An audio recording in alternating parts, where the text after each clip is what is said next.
ჩვენაც ვისაუბრეთ, მე მაინც გონია რომ ცოტა უფრო ზრდასრულების პრობლემები იყო, ხო რა პრობლემები გვიდგა ზრდასრულებს, მაგრამ მარტოობის შეგრძნება თუ არ არ არ ცნობა ადამიანის, ხო? არის ხანდახან როდესაც ხანდახან არა ალბათ ბევრი შემთხვევა, როდესაც მოდის ბავშვობიდან. Mhm. როდესაც არის დედის ფაქტორი გადამწყვეტი ამ შემთხვევაში და ნუ ზოგადად მშობლის ფაქტორი ალბათ არ ვიცი შეიძლება დედა განსაკუთრებული როლის შემსრულებელი იყოს ამ შემთხვევაში და რაღაცნაირად ამ შეგრძნებასთან ერთად იზრდება ბავშვი, რომელიც ვერაცნობიერებს ამას და მერე კიდე სხვა და სხვა Mhm. პრობლემები ეწევა ამ ყველაფერს. აი ვისაუბროთ ამ თემაზე. კი ბატონო. ვისაუბროთ სოფო.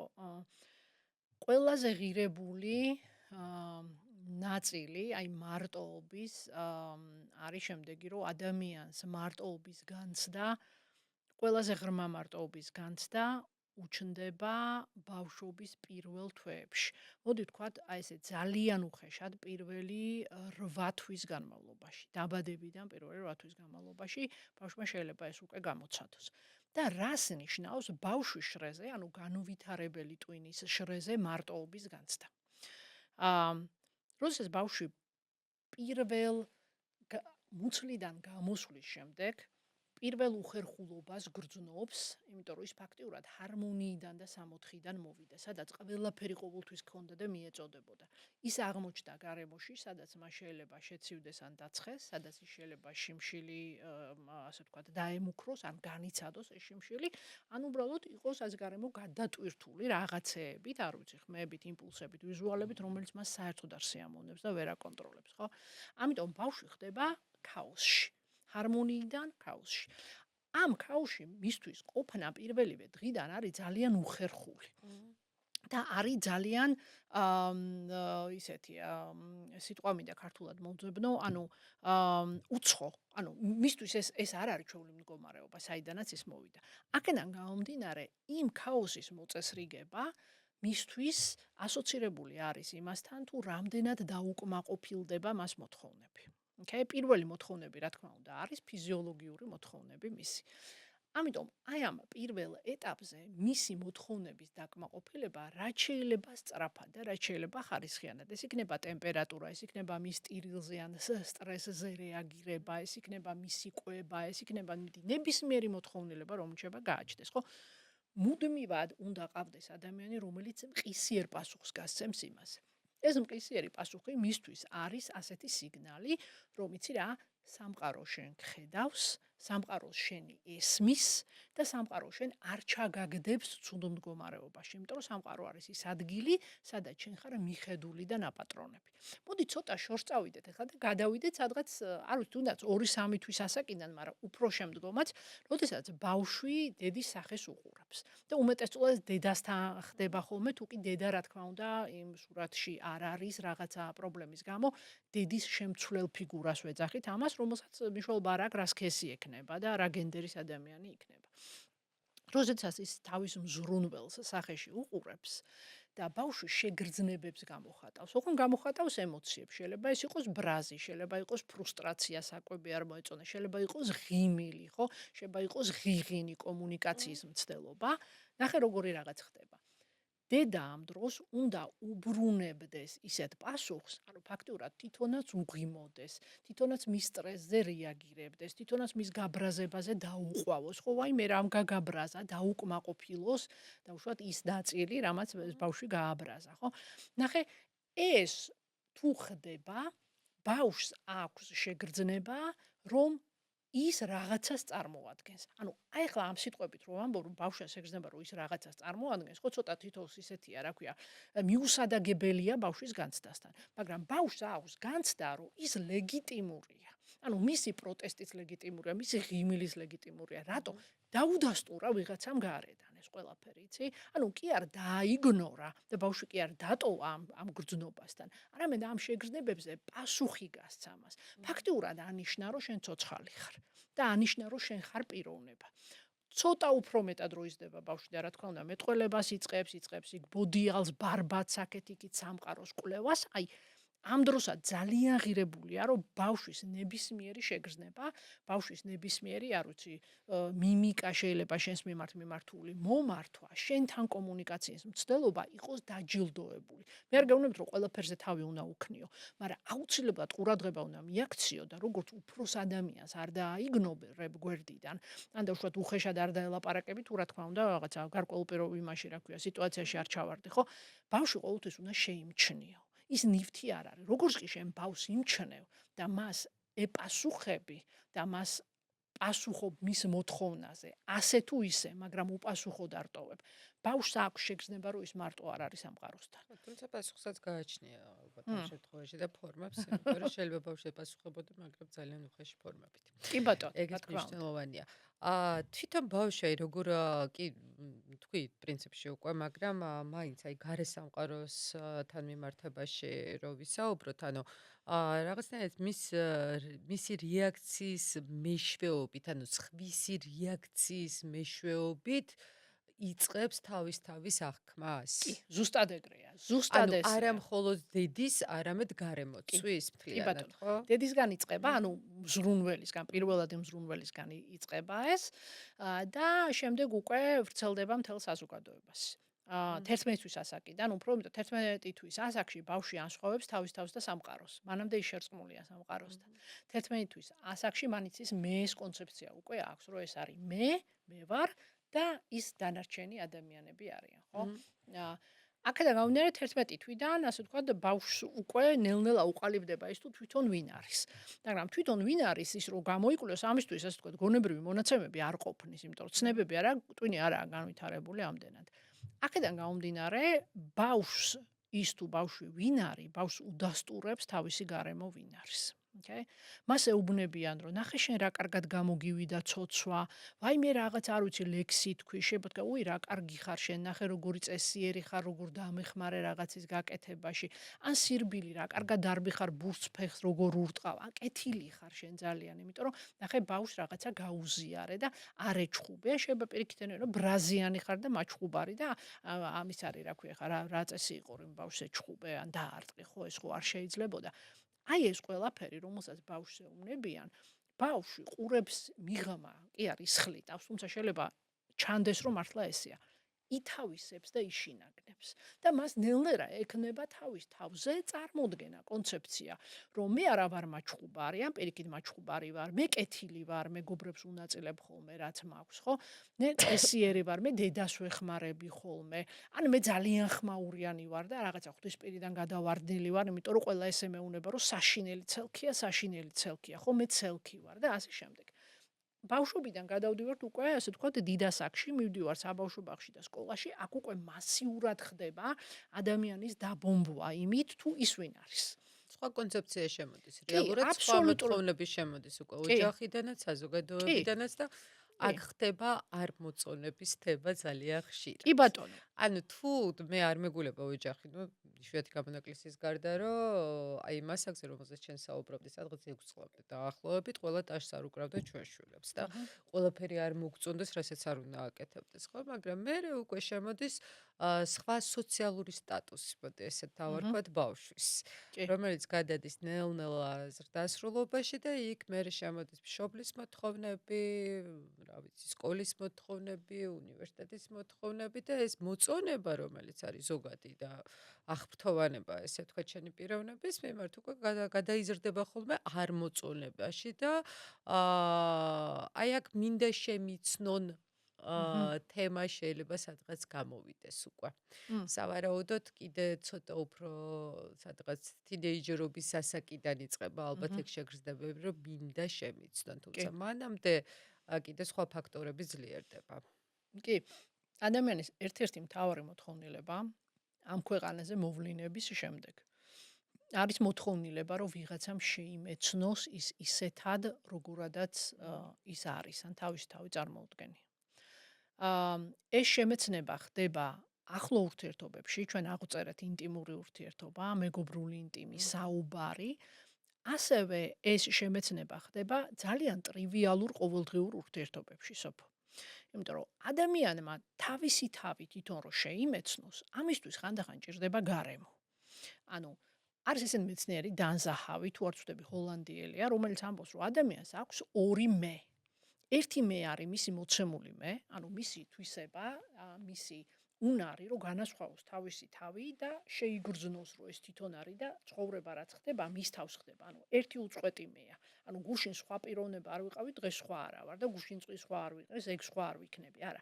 ერთი ადამიანი ვარ, რომელსაც ეს ყველაფერი ემართება. ანუ ეს არის ერთი მე და მეორე მე არის ნარატიული მე. ნარატიული მე როგორი რაღაც არის, იცი? ეს არის ის მე, რომელიც იგება ჩემს მიერ სხვა ადამიანებთან ურთიერთობაში. რომელიც იგება სკოლაში, იგება, არ ვიცი, ქუჩაში, შეიძლება, არ ვიცი, სოციალურ მედიაში, კულტურულ რიტუალში და ასე შემდეგ. იმისთვის, რომ ადამიანმა თავისი თავი შეიმეცნოს კი არა, ზოგადად პიროვნებად შედგეს, მისთვის აუცილებელია სოციუმის სწორედ ერთ-ერთი მიზეზი ეს არის, აი ამ მიზეზის გამო. ის მისთვის თვითშემეცნება შეუძლებელია, თუ კი ის სოციალურ არსებად არ იქცა. იმიტომ რომ თვითშემეცნების ერთი დიდი ნაწილი სწორედად სოციალურ ურთიერთობებში, საუბარში, კომუნიკაციაში, მიმოცვლაში, უბრალოდ სოციუმში ყოფნაში, სოციუმის შესახებ რაღაცის შემეცნებაში, ან სოციუმის მხრიდან მის შემეცნებაში არის მოთავსებული. ამის გარეშე მისი პიროვნულობა უბრალოდ ვერ ჩამოყალიბდება.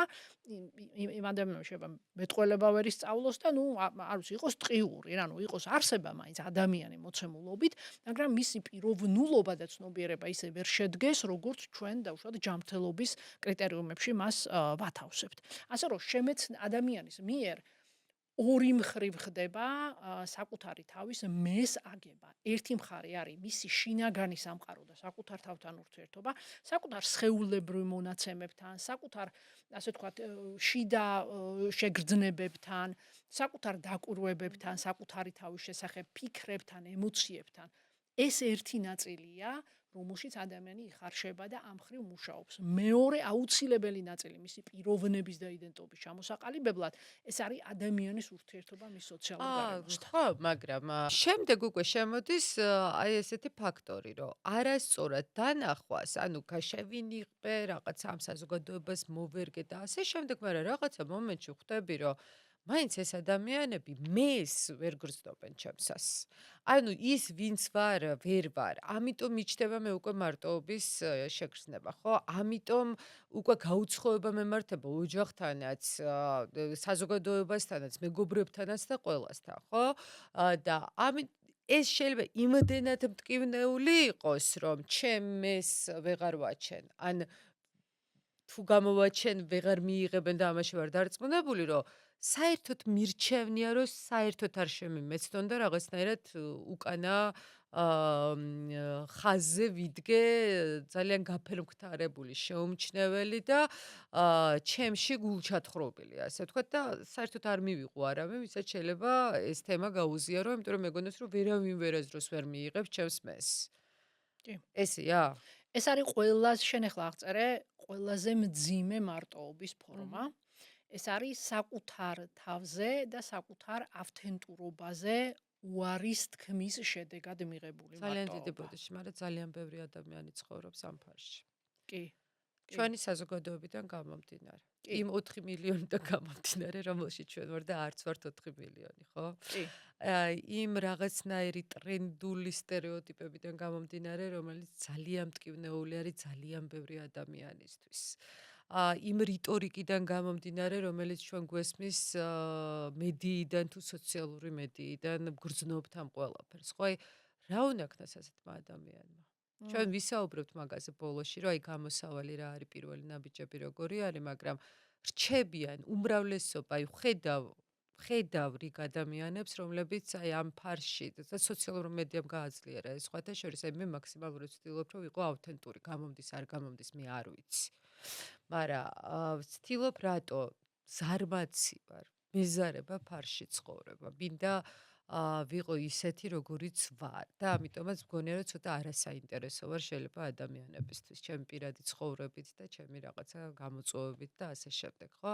მაგრამ არიან ადამიანები, რომლებიც სპეციალურად დგავენ ამ ყველაფერს, რომ იყვნენ ესე თქვათ გამოფენილები, რომ შეიმჩნიოს ხვებმა, რომ რაღაცნაირად დადგანეს თავიანთი ცხოვრება და ეს ყველაფერი აი პირდაპირ მოგაწოდონ, რომ აი ნახე მე როგორ ვარ, ნახე მე რა მაქვს, ნახე და ეს არის ფარსი აბსოლუტურად. ეს რაღაცა სხვა ესე ვთქვათ სამყაროდან მოდის ეს ყველაფერი, ხო? ეს ხო მისი სხვა ბუნებიდან მოდის ეს მოთხოვნილება, რომ აი ეს ყველაფერი ესე გაგიჟებულად დაგანახოს.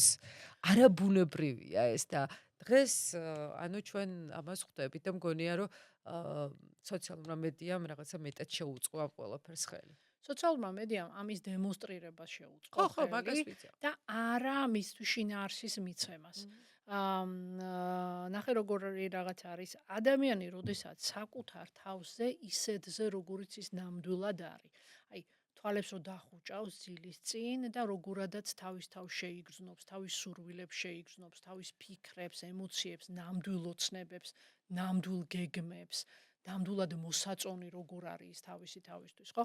როდესაც ამ ყველაფერს შეიგრძნობს, აი ეს არის ის, რაც რეალურად მისი თავი მისთვის წარმოადგენს.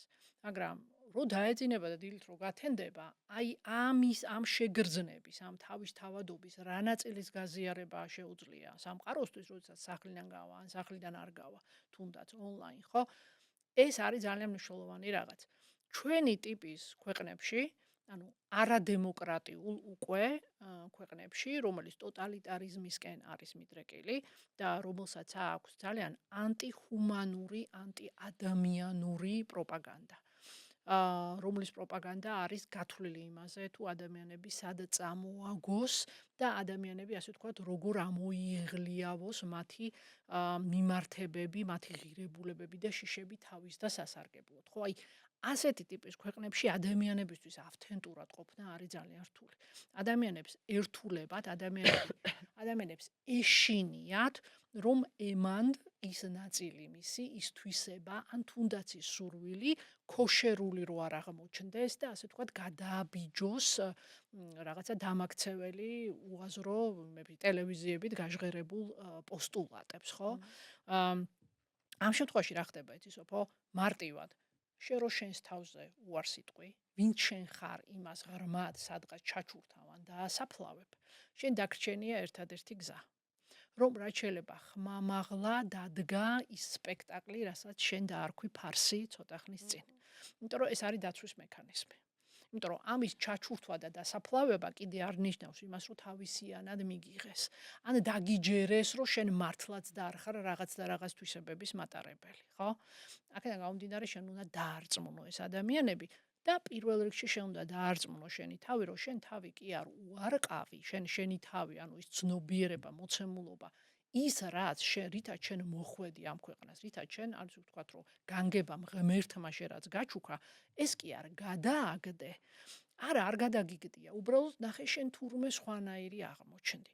და ამ დროს ხდება სპექტაკლის დადგმა საზოგადოებისთვის. ეს არის ძალიან მძიმე ფენომენი ადამიანისთვის და სადღაც ვარ გადაწყდა ნავსი და შემოტრიალდა, ფაქტორად ასეთი ადამიანი არის დაღუპული. მოდი ახლა გადავიდეთ ერთ-ერთ თეორიაზე, რომელიც პირდაპირ გეუბნება, როგორ იღუპება ესეთი ადამიანი, რომელიც თავის ნამდვილ თავზე უარს ამბობს და რომელიც აი ამ ტიპის მარტოობაში აღმოჩნდება, ანუ საკუთარი თავის უარყოფის მარტოობაში, ხო? არის ესეთი მკვლევარი სიდნი ჯერარდი. რომელმაც იკვლია მარტოობის ფენომენი და სიდნი ჯერარდი ამბობს ესეთ რამეს, რომ ადამიანს აქვს ერთი ძალიან დიდი მოთხოვნილება. ყველა ადამიანს მიუხედავად იმისა, რომ ვინ არის და რა ასაკშია, ხო? ეს არის თვითგამჟღავნების მოთხოვნილება. ანუ თვითარტიკულაციის მოთხოვნილება. რაც იმას ნიშნავს, რომ მას შიგნით რაც აქვს, მისი ძირითადი ღირებულებები, მისი ძირითადი მიმართებები, მისი ძირითადი მოწონება არ მოწონება, მისი ასე ვთქვათ, სხვადასხვა ნიჭი, ტალანტი, ანუ რითაც დახუნძლულია ამ ადამიანის ცნობიერება, ადამიანს ძალიან უნდა, რომ ეს გამოამჟღავნოს, განავითაროს და გარეთ გაიტანოს და ეს სამყარო საჩვენოს. ეს არის ძალიან ბუნებრივი მოთხოვნილება ადამიანის და დაწყებული აქვს 2-3 უფრო ადრეული ასაკიდან ღრმა სიბერემდე, სანამ ადამიანს გონება აქვს და არ გარდაიცვლება. მოწონების სურვილის გამო. არ არის მხოლოდ მოწონების სურვილი. ის შეიძლება არ მოეწონოთ, სულაც უბრალოდ უნდა დაუდასტურონ მას ის რეალობა, რომ კი, შენ მართლა გაქვს ეს თვისება. აი ეს არის ძალიან საინტერესო კითხვა დასვი, რომ აუცილებელია რომ ვინმეს მოეწონოს, შეიძლება ვინმეს მოეწონოს, მაგრამ შეიძლება ვინმეს არ მოეწონოს. მაგალითად, ერთსა და იმავე ადამიანზე, ერთმა ადამიანმა შეიძლება თქვას, რომ ნუ სახშინელი გაუზრდელი და უხეშია, მაგის ადგილას პირს არ გავხსნიდი. და მეორე ადამიანმა თქვას, რომ იცი რა, ზღაპრულად ავთენტური ადამიანია, რასაც ფიქრობს, ამბობს და ბევრივით არ იმალება თავისი იმიჯის მიღმა. ასე რომ მაგას არა აქვს მნიშვნელობა, მოიწონებს თუ არ მოიწონებს.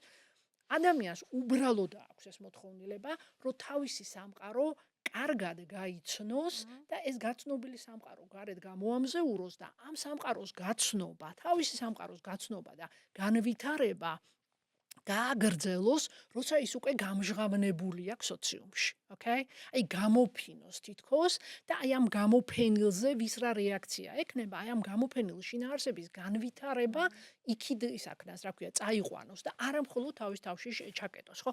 ამას ქვია თვითგამჟღავნება ან თვითარტიკულაცია, okay?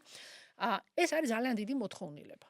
თუ კი ადამიანმა რაღაცის გამო და როგორც წესი ეს ხდება ხოლმე ან ოჯახის გამო, ხდება ეს შეიძლება ეკლესიის გამო, ან ეს ხდება დაუშვათ რა ვქო სამთავრობო სტრუქტურების, ანუ პირველი ტოტალიტარული სახელმწიფო აგიწერე უკვე რა, ანუ რაზეც დგას, ხო?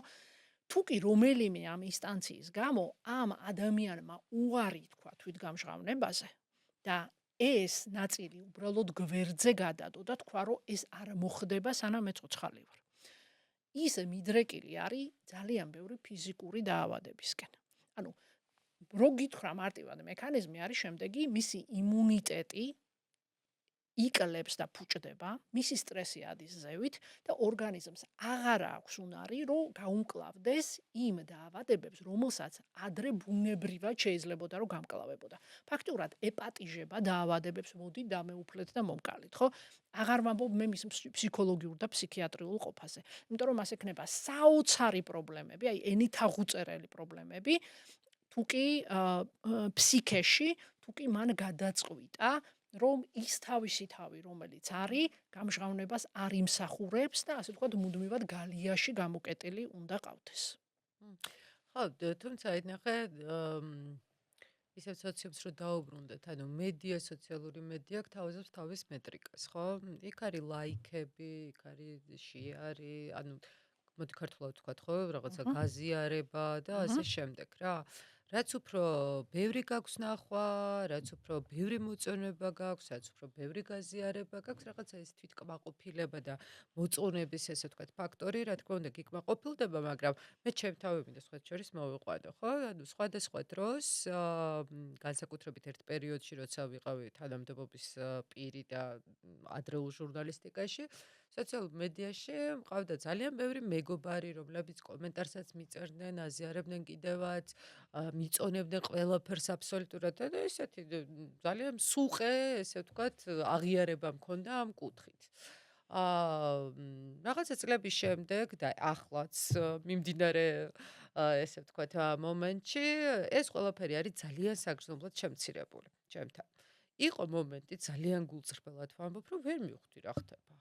ანუ ძალიან დავიბენი და ძალიან დავითრგუნე, იმიტომ რომ რაღაცა შევამოწმები, რომ ხო სწორადაა, რაღაცა მარტო იმაზე ხო არა მაქვს დაჭერილი, რომ რაღაცა ვიწრო წრემ ნახოს ეს ყველაფერი, იმიტომ რომ ვერ ამოუხსენი რა ხდება ჩემს თავს. და ძალიან იმოქმედა რა, ну ეს არ გრძელდებოდა ხა კვირაები და ასე შემდეგ, მაგრამ ჩემი თავი დავიჭირე.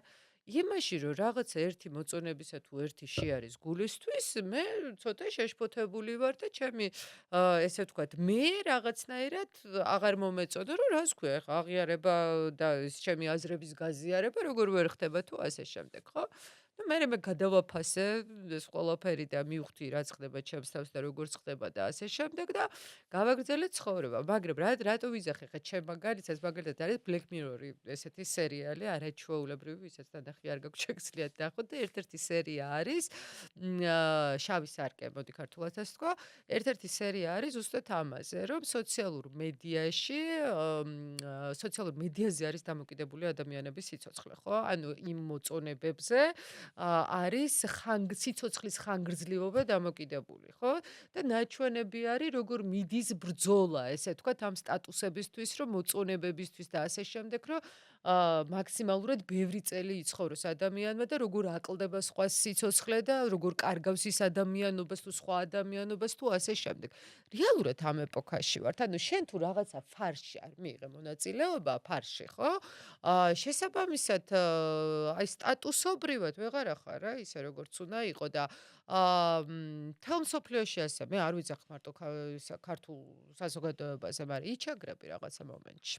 მმ. ანუ ერთი ნახე რაღაცა დილემები წამოვიდა რა. ერთია რომ მე ჩემთან მართალი ვარ და მე ვარ ის ვინც ვარ და მე მინდა რომ ასეთი მიმიღონ და ცოტა მგონია რომ ძლიერი ადამიანების ხვედრია რომ ეს ყველაფერი აღიარონ თავის თავთან და აბსოლუტურად სრული იგნორი გააკეთონ საზოგადოებასთან და იცხოვრონ თავისი ცხოვრების ხარისხით და რაღაცა საზომებით, რაც არის მგონია რომ ძალიან მნიშვნელოვანი საკუთარ თავთან მარტო დარჩენის დროს თუ მარტო არ დარჩენის დროს, აი ეგ არის მნიშვნელოვანი ფაქტორი, ესე მგონია შენ უკეთ იტყვი ამ ყველაფერს, მაგრამ მეორეა რომ რაღაცას თუ გინდა მიაღწიო დავუშვათ, ხო? არ ვიძახე, აი არ ეგონოს მაყურებელს რომ ხო ვიძახე ან თანამდებობას, ან იმას, ან ამას, მაგრამ რაღაცა სტატუსი რო ქონდეს ელემენტარულად გიწევს მეტნაკლებად. შეიძლება სულ არ გინდოდეს, შეიძლება, აი, რა ვიცი, ძალიან ეწინააღმდეგებოდი, მაგრამ რაღაცა ეტაპზე გიწევს რაღაცა ნაბიჯების გადადგმა. რა ძალიან გრდგუნავს. არის ეს ესე? აი, აა მარტოობასთან არის ეს ყველაფერი კავშირში, იმიტომ რომ მე ამ შემთხვევაშიც და იმ შემთხვევაშიც მე რასაც ვამბობ, ხო, ორივე შემთხვევაში რაღაცა მომენტში არის მარტოობის შეგრძნება. იქაც და აქაც. კი ბატონო. რომელიც არის ძალიან რთული გადასალახავი, ანუ რა ვიცი, ძალიან დიდი ბრძოლა დამჭირდა ბევრი მიმართულებით, მე რომ რაღაცა ეტაპები გადამელახა. მაყურებელს რო უთხრეთ, ყველა ის ეტაპი მაგ გავლილი, რასაც ვილაპარაკებთ თომარასთან ერთად, იმიტომ რომ ეს არის ჩვეულებრივი ადამიანური ყოფა იმ კი. საუკუნეში, რომელშიც ჩვენ ვართ. მმ. კი მე მგონი ბატონო. მაგითო ამირჩია თანაწავყოდათ, რომ აბსოლუტურად ყველა ეტაპი მაგ ისე როგორც გავლილი. ყველა ადამიანს, ისე რომ რომელსაც იცოდეთ თამარამ ამირჩია მე თანაწამყოლად და არა აჰ. პირიქით. აა, სოფო, იცი როგორ რაღაც არის, შენ მელაპარაკები ორი ტიპის მარტოობაზე. ერთი ტიპის მარტოობა არის, როდესაც შენ რაღაცა კონკრეტული ჯგუფიდან, იმის Mhm. გამო, რომ ამ კონკრეტულ ჯგუფს ღირებულებებით აცდი, აღარ ხარ მათთან და წამოხვედი და რამდენი მეგობარი შეგრჩებოდა, რომელიც ასე ვთქვათ, შენ ჯერ კიდე დაგალაიქებდა, დაგაგულებდა, ანუ ან ეს შენს რეალური გვერდით მეგობრებზე იქნება. არაა საუბარი, კი, კი, კი, რეალურად Facebook-ს Facebook სოციალური მედიის სოციალური ქსელების მეგობრებზე, რომლებიც ხო. მეგობრებზე, ხო? აა, ესე ძალიან მტკივნეულია. ამას ქვია სოციალური იზოლაცია, ანუ ოსტრაციზმი ქვია, ოსტროციზმ ესე არის და ერთ-ერთი ყველაზე მაღალი ტკივილის ის არის, რა ქვია, Mhm. მატარებელია, როდესაც ადამიანს რაღაცა ჯგუფი შეაქცევს ზურგს და გარიყავს. მიხვდა იმისა, რომ იმ ადამიანს შეიძლება ბევრი სხვა ჯგუფი ყავდეს, ხო?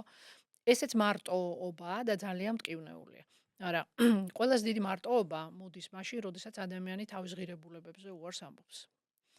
აა ადამიანს მართალია უწევს ბევრი დიპლომატიური სulis გაკეთება, უწევს პოლიტიკური თამაში, ანუ არა მხოლოდ პოლიტიკაში, არამედ ზოგადად. შეიძლება იყოს სამსახურში, შეიძლება საზოგადოებაში და ეს გარდაუვალია, გარკვეულწილად, მაგრამ არის ზღვარი და ეს ზღვარი არის საკუთარ თავთან შეთანხმების, საკუთარ თავთან მშვიდობით ყოფნის ზღვარი. თუ კი შენს თავარ ძირითად ღირებულებებს გადაცდი და იმოქმედე მათ საწინააღმდეგოდ, მარტოობის ერთ-ერთი ყველაზე მძიმე ფორმა მოდის შენთან.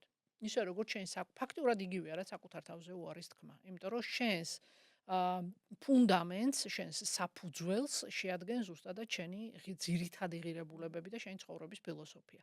შენ თუ ამას უღალატე ერთხელ ან რამდენჯერმე კარგად ვერავითარ შემთხვევაში ვერ იქნები, იმიტომ რომ აი ზუსტადად ის მარტოობა მოვა შენთან, რომელიც საკუთარ თავთან მიმართებაში ეუფლებათ ხოლმე ადამიანებს. შენ თავს ვეღარ იცნობ, შენ იქნები გაურებული, აქედან გამომდინარე ძალიან მარტო დარჩება.